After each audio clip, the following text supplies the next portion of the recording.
The purpose of that little introduction, or musical introduction, was that I'm thinking of putting some introductory music on the front of the videos, if I can figure out how to do that. And I'm thinking of using some of the 100-year-old tunes that I acquired with the gramophone. I've got 30 odd records, so about 60 different tunes, and wanted to add some to the videos. So I might select a few and include a series of them for you guys to pick out as to which you like and would tolerate.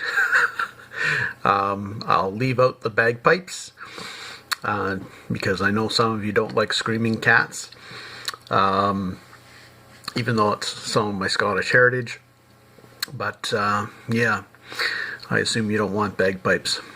So yeah,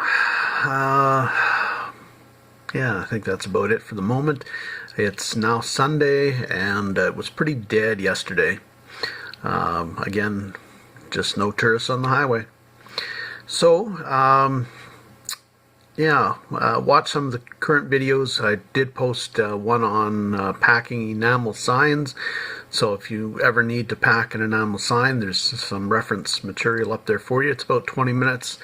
Very informative. It's what you need to do to pack them to survive the post office. There's some people that just put them in between sheets of cardboard, which is not the way to do it because they will get damaged for sure.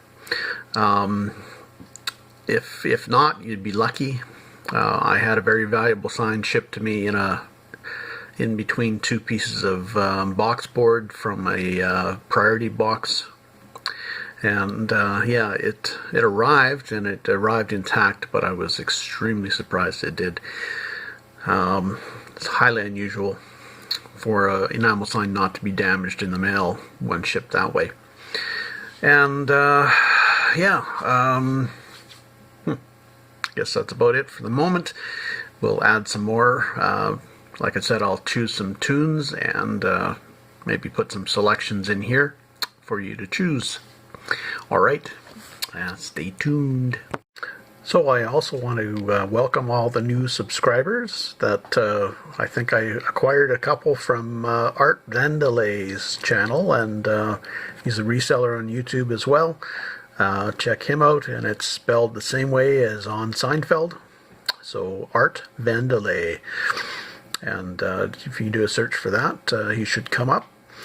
And like I said, he's doing reselling. So, yeah, thanks for subscribing, guys. Hope you enjoy and can get some tips and such that you already didn't know. And, yeah, and not be too bored, hopefully. So, stay tuned for some more. Wanted to mention a couple things. Some time ago I did a video on buying quantity of items. If you've seen that, then great. If not, you might want to watch it. Yeah, buying bulk quantities when you see an item or several items of the same type or same kind. Don't be afraid to buy them if they're priced right. One thing that I did buy like that were these little guys. I bought a large case of them. There was a couple hundred in the case, and I think they cost me $2 a piece, which wasn't too bad, but it was a couple $100 for something that sells for 20, maybe 20 a piece. I put 15 on them is what I put on them, but I'm getting, or was getting, $15 US each plus shipping. And they're from the 30s, made in Canada, and they're meant for the school desks. They sit in those holes. I just kept one for a souvenir. anyway, I had put them up on Etsy, and I've been selling them like, every week I sell a couple, it seems, or on average 2 or 3 a week at $15 US a piece, so that's not bad. So they're not selling like hotcakes, but they're selling. And I also put up a lot of 10 of them for $50 US, kind of a wholesale price for dealers. And I've sold a couple batches like that as well.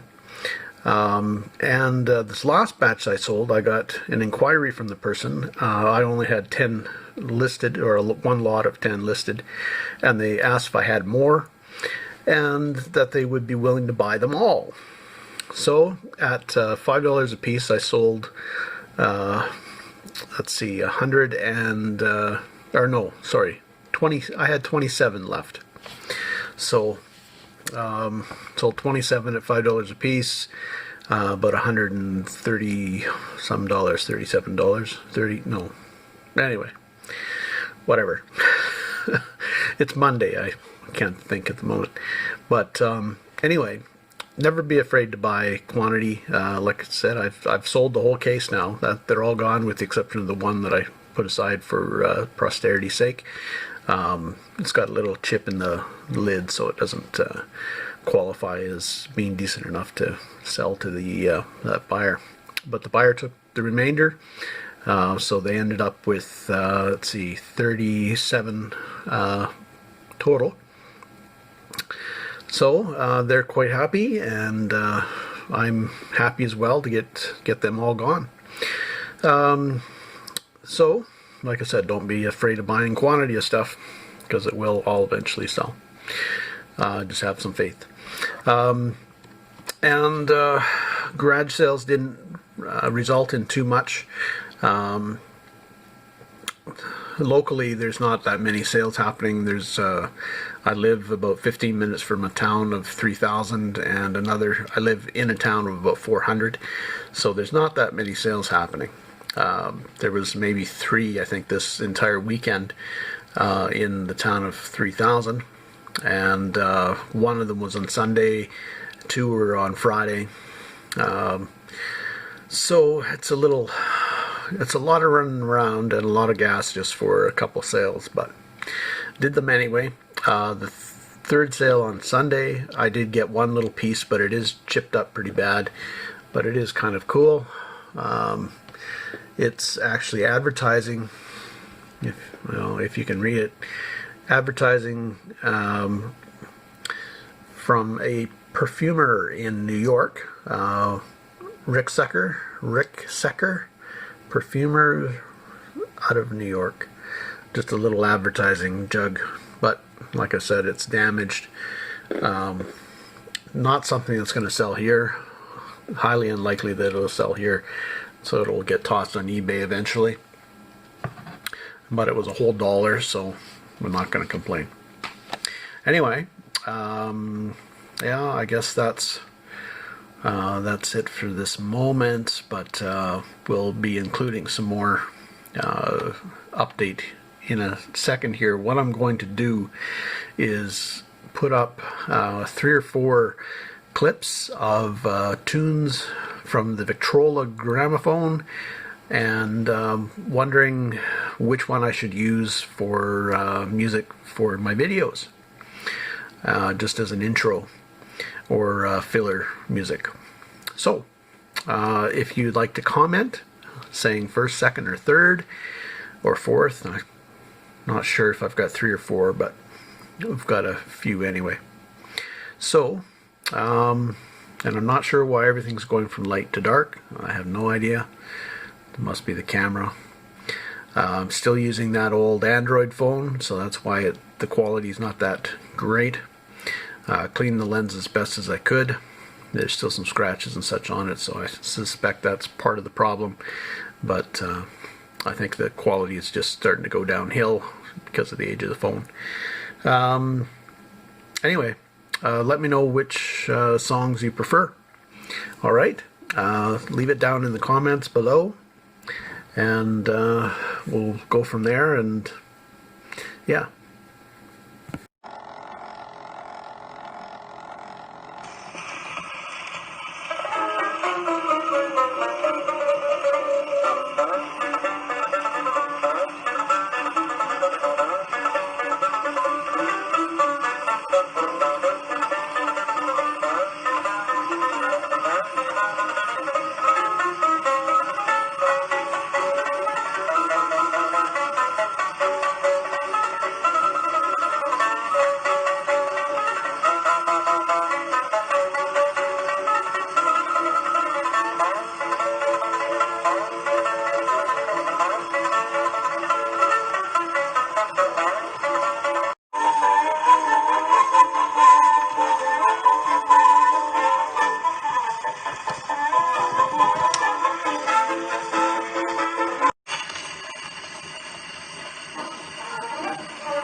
So 1, 2, 3, or 4.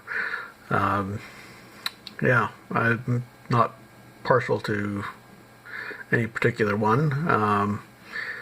Well, there was one there that I was kind of thinking more of. I think it was the shortest one. But yeah, so let me know in the comments down below whether you prefer number 1, 2, 3, or 4. All right. Okay. And yeah, stay tuned for a little more. I'm sure I'll add something yet. Contest time once again. And today you're getting a tag. People put these on locker baskets and just kind of use them as jewelry and all kinds of things. So this one is number 287. So if you have a birthday of February of 1987, there you go. You've got your got a birthday tag. Or if you're 28 and you've got a 7-year-old kid, well, there you go. Yeah. Anyway, I don't know what else 287 will stand for, but anyway, there you go. In the box she goes. And the box is getting mighty full. It barely shakes. So it's, yeah, we're getting close to the end. Make sure you know all your items and get a chance at the final prize. Happy picking, safe picking. Take care.